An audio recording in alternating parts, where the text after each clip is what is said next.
আজ আমাকে কথা বলতেই হবে ইনশাআল্লাহ, কারণ আগামীতে আবার আপনাদের সাথে দেখা হবে কিনা আমি জানি না। কথা বলতেই হবে। বসেন, কেউ দাঁড়িয়ে থাকবেন না। আমি দেখতে পাচ্ছি বাংলাদেশের ভাগ্য আকাশে উত্তর গগনে কালো মেঘ জমা হয়েছে, ঝড়ের পূর্বাভাস লক্ষ্য করছি। যদি মোকাবেলা করতে না পারেন সক্ষম ভাবে, এমন অন্ধকার গাঢ় কালো অমাবস্যার রাত আসতে পারে যার সুবে সাদেক হওয়া অসম্ভব। সুতরাং আপনারা কি কাপুরুষের মতো কাফের মুশরিকদের গোলামি করে মরতে চান? বিড়ালের মতো 500 বছর বেঁচে থাকার কোনো লাভ নাই। সিংহের মতো 1 ঘন্টা বাঁচতে চাই। আমাদেরকে বলা হয় সাম্প্রদায়িক উস্কানিমূলক কথা নাকি আমি বলি। পত্রপত্রিকা দিছে না তারা? সাম্প্রদায়িক উস্কানি কথা, সাম্প্রদায়িক উস্কানিমূলক কথা বলি। সেই জন্যই বোধহয় শত শত মুসলিম আমাদের কাছে এসে মুসলমান হয়। মানুষে আর বোকা বানানো যাবে না। যাবে কি? আর বোকা বানানো যাবে? তারপর বলছে কি? এরপরে বলছে আমাকে বলছে রাজাকার। শুনে রাখো চট্টগ্রামের লক্ষ লক্ষ জনতা, পার্লামেন্টে যখন আমাকে এই কথা বলা হয়েছিল, আমার পার্লামেন্টের কলিগ জাফরুল্লাহ চৌধুরী সাহেব বসে আছেন এখানে, জাফরুল ইসলাম চৌধুরী বসে আছেন পাশে, প্রধানমন্ত্রী সুদ্ধা, অন্তত 3 শতাধিক পার্লামেন্টের সম্মানিত সদস্যরা সেদিন বসা। 1997 সনের বাজেট বক্তৃতা যখন আমি করতেছিলাম, ডক্টর কুদরতে খোদা, নাম রাখছে কুদরতে খোদা, আসলে গজবে খোদা। এ লোকটি নাস্তিক, ইসলামের চূড়ান্ত দুশমন। তার প্রণীত শিক্ষা ব্যবস্থার যখন সমালোচনা করছিলাম, ট্রেজারি বেঞ্চ থেকে আমাকে বলা হলো রাজাকার। আমি আমার সমস্ত শক্তি একত্রিত করে বলেছিলাম শুধুমাত্র হিন্দুস্তানের রাজাকারেরাই আমাকে রাজাকার বলতে পারে। আমি বলেছিলাম 1973 সন পর্যন্ত আমি বাংলাদেশের কোন রাজনৈতিক দলের নেতা এবং কর্মী ছিলাম না। আমি রাজাকার নই।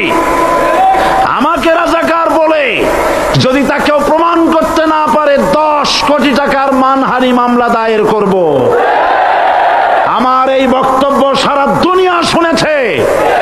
পার্লামেন্টে আমার এই বক্তব্য রেকর্ড হয়ে আছে। সেদিন 3 শতাধিক পার্লামেন্ট মেম্বারের কেউ আমার চ্যালেঞ্জ গ্রহণ করেন নাই। যে কোনো ব্যক্তি পার্লামেন্টে গিয়ে আমার বক্তৃতা দেখে আসতে পারেন। এরপরে 1997 সনের 7ই অক্টোবর দৈনিক জনকণ্ঠ পত্রিকা যখন আমার বিরুদ্ধে লিখলো, সেই পত্রিকায় সাইদির ওপেন চ্যালেঞ্জ 8ম পাতা, 1997 7ই অক্টোবর, এত বড় 2 কলামে হেডিং। সেখানে আমি বলেছি বাংলাদেশের সকল সাংবাদিক, গোয়েন্দা বিভাগ, বাংলাদেশের সকল বুদ্ধিজীবীকে আমি আমার পিরোজপুরে আমন্ত্রণ করছি। আমার উপস্থিতিতে যদি কেউ প্রমাণ করতে পারে বাংলাদেশের স্বাধীনতা যুদ্ধের বিরুদ্ধে আমার কোনো ভূমিকা ছিল, সজ্ঞানে স্বেচ্ছায় জাতীয় সংসদের সদস্য পদ থেকে পদত্যাগ করব। 3 বছর পার হয়ে গেছে, আজ পর্যন্ত কেউ এই চ্যালেঞ্জের মোকাবেলা করে নাই। সুতরাং আমাকে যারা রাজাকার বলবে তারা পিতৃ পরিচয়হীন অবৈধ সন্তান। 1971 সনের, শোনো মুসলমানেরা, 1971 সনের কোন কাদা সাইদির গায়ে লাগে নাই। আমাকে রাজাকার বলে জনগণ থেকে বিচ্ছিন্ন করবা, জনগণ থেকে আমারে বিচ্ছিন্ন করা যাবে না। কারণ এই জনগণ আমার জন্য আসে না, এই জনগণ আসে আল্লাহর কোরআনের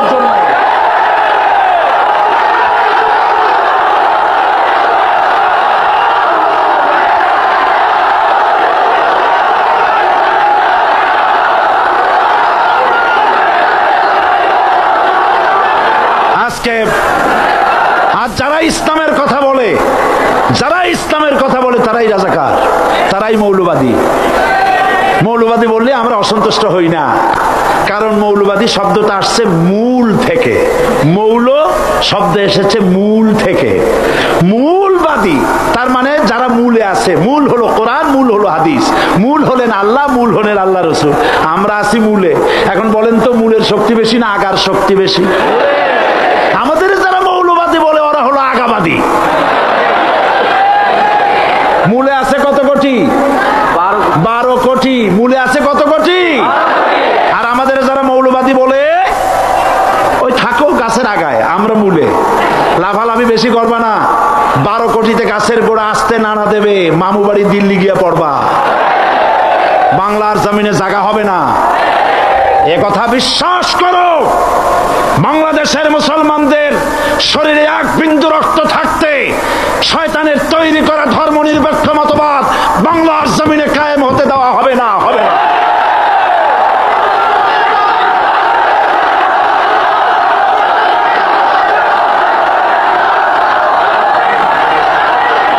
রাসূল করিম সাল্লাল্লাহু আলাইহি ওয়াসাল্লাম কোরআন প্রতিষ্ঠার জন্য আন্দোলন করেছিলেন। আয়াতুল কুরসি আমাদের সে কথাই শিখেছে। আল্লাহ রাব্বুল আলামিন বলেন, আল্লাহু লা ইলাহা ইল্লা হুয়াল হাইয়ুল কাইয়্যুম। প্রাণ খুলে পড়েন, আল্লাহু লা ইলাহা ইল্লা হুয়াল হাইয়ুল কাইয়্যুম। আল্লাহ হচ্ছেন তিনি, যিনি ছাড়া কোনো ইলাহ নাই, আইনদাতা নাই, বিধানদাতা নাই। আমরা মানুষের তৈরি করা আইন মানি না। 12 কোটি মুসলমানের দেশে আইন তৈরি করবে মানুষ, আমরা মানব না। পার্লামেন্টে তৈরি হতে হবে কোরআন দিয়ে, পার্লামেন্টে আইন তৈরি হতে হবে কোরআন দিয়ে। সুতরাং ভয় যতই পান আর যতই ষড়যন্ত্র করেন, 4 দল যখন একত্রিত হয়েছে, ঐক্যবদ্ধ থাকবে, সরকার ঐক্যবদ্ধভাবে গঠন হবে, নির্বাচন ঐক্যবদ্ধভাবে হবে এবং কোরআন হবে, আল কোরআনের পার্লামেন্ট হবে বাংলাদেশে।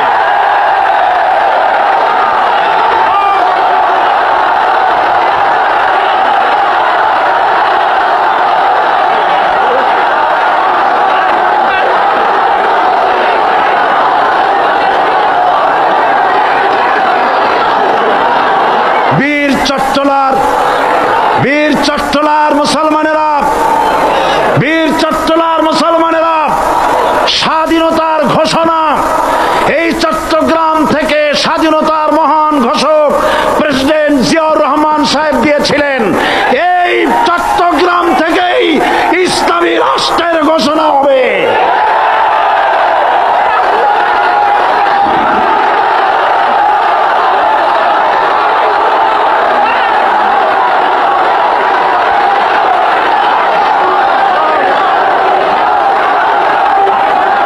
আশাবাদী আপনারা অবশ্যই তা পারবেন। আমি 100% বিশ্বাস করি ইনশাআল্লাহ। কারণ যে ষড়যন্ত্রের মোকাবেলা করে স্থানীয় রাজনৈতিক দলের নেতৃবৃন্দ কোরআনের মাহফিল সিনায় এনেছেন, আমি প্রথম দিনই বলেছি চট্টগ্রাম তাফসিরুল কোরআন মাহফিল কোন রাজনৈতিক দলের প্রতিনিধিত্ব করে না। এটা কোন জামাত শিবিরের একক সম্পদ নয়, এটা চট্টগ্রামের মুসলমানদের কলিজার টুকরা তাফসিরের মাহফিল। সুতরাং এই মাহফিল